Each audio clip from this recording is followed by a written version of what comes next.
Okay, welcome to section 1.3. Before we get into anything new, we need to go back and revisit all of that vocabulary from section 1.2 because in section 1.3, we're going to apply all of those definitions to 12 basic functions that we're going to study in pre-calculus. And some of these are going to be more important than others, but you need to have a good basic understanding not only of what these graphs look like, but also of all of this vocabulary so that we can make sure that we're all speaking the same language and that we're on the same page.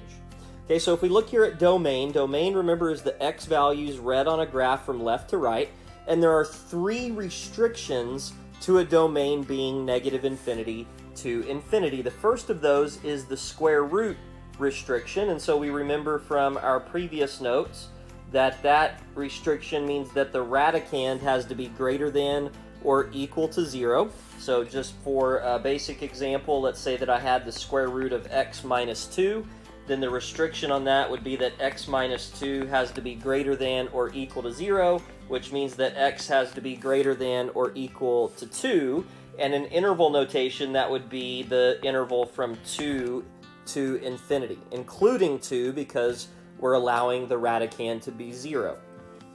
Secondly, a denominator. So whenever I have a denominator, I know that that denominator cannot equal to 0. So for example, let's call this example 1. Example 2, we would have, let's say, 1 over x minus 2. Well, in that case, since I have a denominator, x minus 2 cannot equal to 0, which means that x cannot equal to 2. And so when I go to write that in interval notation, I'm going to have everything except for the number 2. So that would be negative infinity until 2, not including 2, and then not including 2 until infinity. And then thirdly, our last restriction is for logarithms, and we know that the argument has to be greater than 0. And so something like log of x plus 2. And so in that case, the argument is called x plus 2. We need that to be strictly greater than 0, which means that x has to be greater than negative 2. And in interval notation, that would be parentheses negative 2 to infinity. So those are three restrictions. Don't forget them. They're going to be very important moving forward in this class. Letter B, the range, are your y values that are read from bottom to top. If we want to find the range of a function, usually we're going to have to put it into the calculator and just look at the graph. There are some ways that we can find the range depending on what type of function it is, but we're not going to concern ourselves with those. Just remember that range is the y values read from bottom to top. The roots or the zeros are also known as the x-intercepts, and so that's where a graph crosses the x-axis. To find the root or the 0, you would set y equal to 0 and solve. The y-intercept is essentially the opposite concept. It's where a graph crosses the y-axis, and you would set x equal to 0 and solve in order to find the y-intercept. For continuity, I just put C previous notes. Remember we talked about the difference between removable and non-removable, and then we had two different kinds of non-removable. We had a jump discontinuity and an infinite discontinuity, and so just look back at your previous notes for that discussion. But remember, we said a continuous function at this stage of our life is a function that we can draw without picking up our pencil. For letter F, increasing and decreasing intervals, remember that we read the graph from left to right, and we use x values in our intervals when we write the answer. The y values are irrelevant. We would just report the intervals of increase and decrease with x values. And then finally, asymptotes, letter G, vertical asymptotes are whenever we set the denominator equal to 0 and solve. And remember that if you get 0 over 0 whenever you plug in, that is what is called a removable discontinuity, or sometimes called a hole. And then finally, horizontal asymptotes, we use this acronym Bobo-Botten eats DC, which stands for bigger on bottom 0, bigger on top none, exponents are the same, divide coefficients. And so what we're looking at when we determine horizontal asymptotes is where is that biggest exponent located. If it's in the bottom, then y equals 0 is your horizontal asymptote. If it's in the top, you don't have a horizontal asymptote. And if you have the same exponent, same biggest exponent or degree on the top and on the bottom, then we find the horizontal asymptote by dividing the coefficients in front of those largest terms. Okay, I'm going to give you a couple of minutes here in case you need it to write everything down from this slide, and then we'll move on to the next definitions. Okay, one of the other definitions that we talked about in section 1.2 was that of symmetry, and so I'm just going to explain that through example graphs here in letter H. So complete the graph so that it's symmetrical to the x-axis. Okay, well, the x-axis, of course, is right here. And so if I want this to be symmetrical to the x-axis, if this graph goes through the point 4,2, then that means the symmetrical piece to this is going to have to go through the point down here, which would have the same x-coordinate, but a different y-coordinate. It would be the opposite y-coordinate, if you will. And so we would have this portion of the graph down here that would make it symmetric. And I didn't really draw that dashed for any particular reason. You could absolutely do it solid if you wanted to. And so what I want you to notice is that if you want to prove that something is symmetric to the x-axis, then what you need to do is you need to switch the y-coordinate with the opposite of the y-coordinate. And that's how you would prove that something is symmetric to the x-axis. Okay, for number 2, symmetric to the y-axis, again, if we have this point 4,2, then to make this symmetric to the y-axis, which is this up and down axis, we need to also have the point on the graph of -4, 2. And so this would look something like this, another piece of the graph going in the opposite direction. And so notice that whenever we have y-axis symmetry, that means that we switch the x-coordinate with the opposite of x in order to prove that something is symmetric to the y-axis. And we also had a special name for that from section 1.2. Hopefully you remember we said that these functions are even. So anything that's symmetric to the y-axis, we call it even. In number 3, we want to do something that's symmetric to the origin, which is basically saying that it's symmetric to the x and the y-axis, or that it's reflected through the origin. And so that would mean that we would have the point down here that would have the opposite x-coordinate and the opposite y-coordinate, so that our symmetric piece would look something like that. Now, what did we do in order to get that symmetry? We did 2 things. We switched x with -x, and we also switched y with -y. And so that's how we would prove that something is symmetric to the origin, is that we would replace both variables with their opposites. And if you'll remember from section 1.2, we said that anything that had symmetry to the origin, that function was called odd.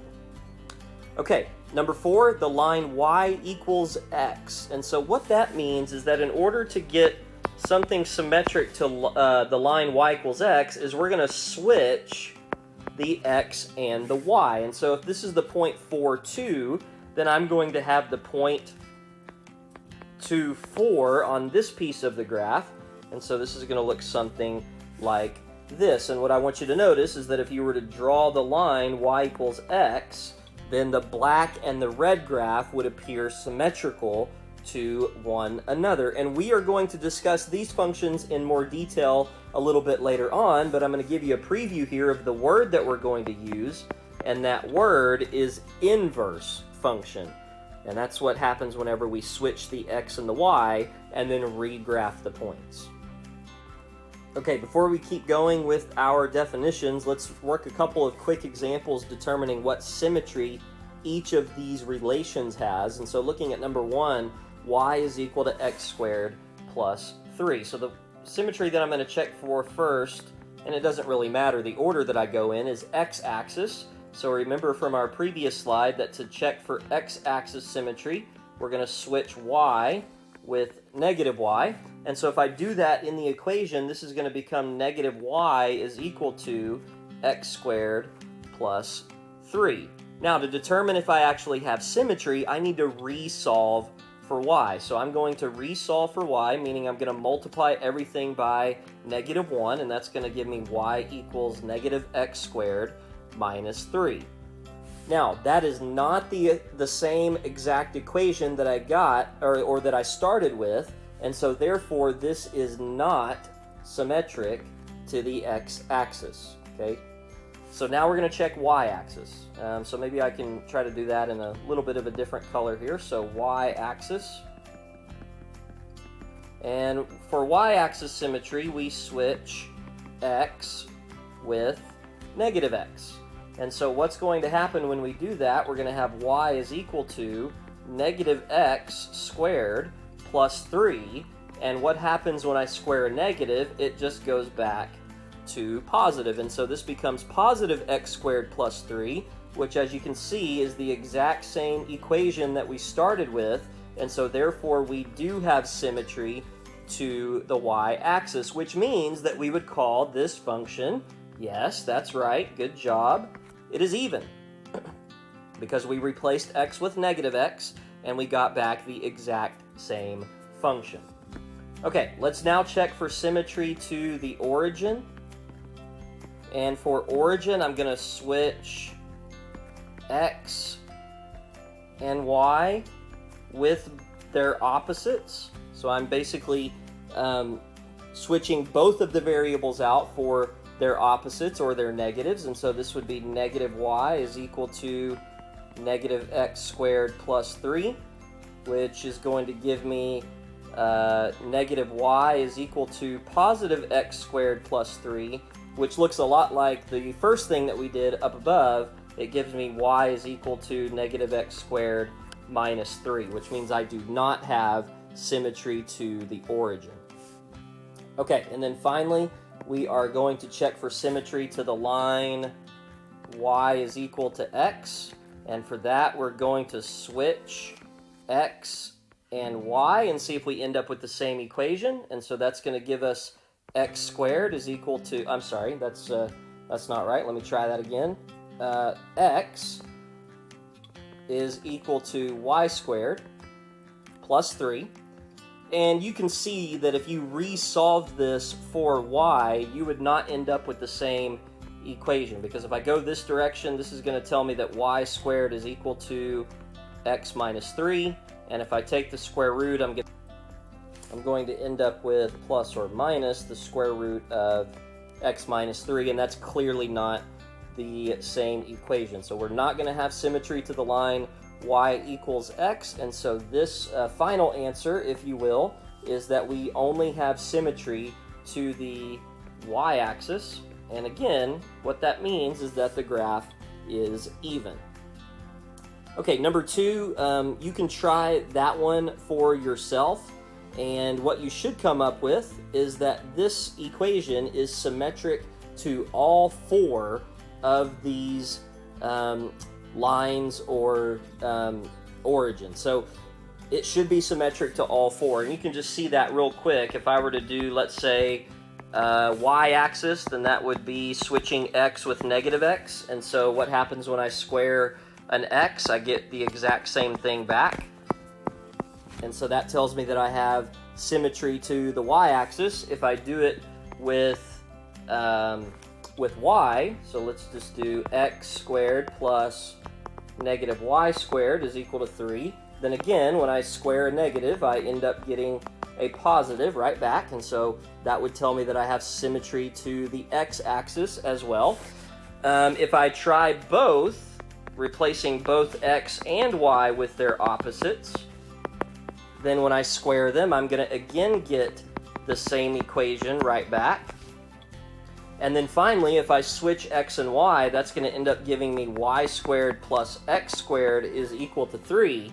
But because addition is what we would call commutative, meaning I can switch these two things here, this is really just the exact same equation. So for this example 2, we're actually symmetric to all 4 of the things that we care about. And if you think about what the graph of this is, if you remember back to geometry, this is actually the graph of a circle with a center at the origin and a radius of the square root of 3. So, you know, that's obviously not a perfect circle, but if it were, you could see that it is symmetric to the x-axis, it is symmetric to the y-axis, to the origin, and to the line y equals x here.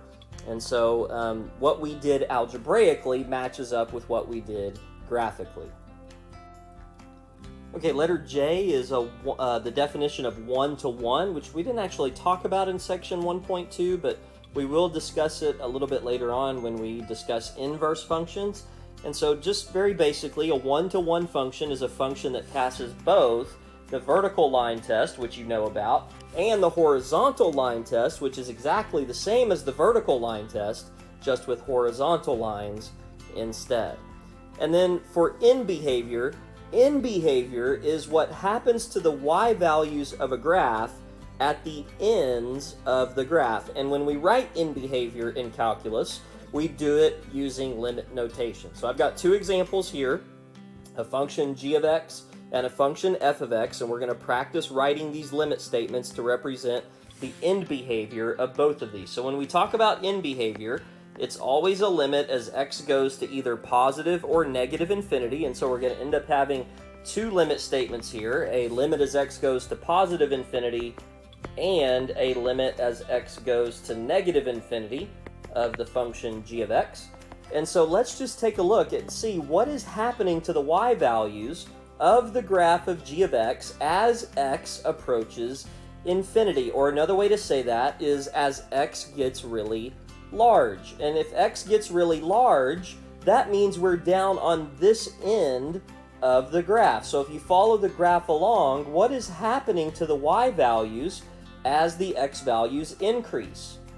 Well, hopefully you're saying that the y values are also increasing, and they are increasing, we would say, without bound. And so whenever something increases without bound, we say that that limit is equal to infinity, whenever it is unbounded, so to speak.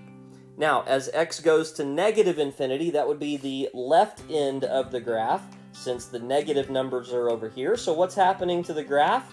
As x goes to negative infinity, the y values are decreasing without bound, and decreasing without bound would mean that this limit is equal to negative infinity.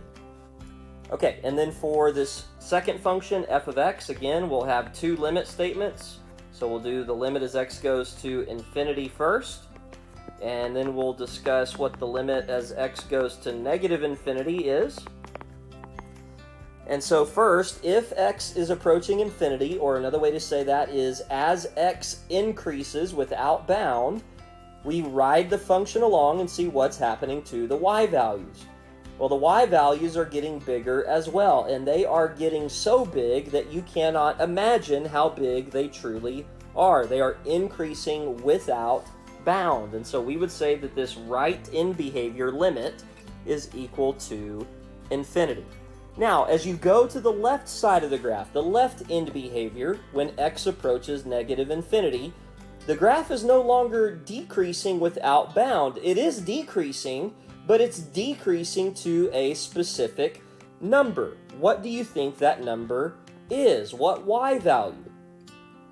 Hopefully you said 0. So the limit as x approaches negative infinity of the function f of x is going to equal to 0. And I want to connect something for you from section 1.2.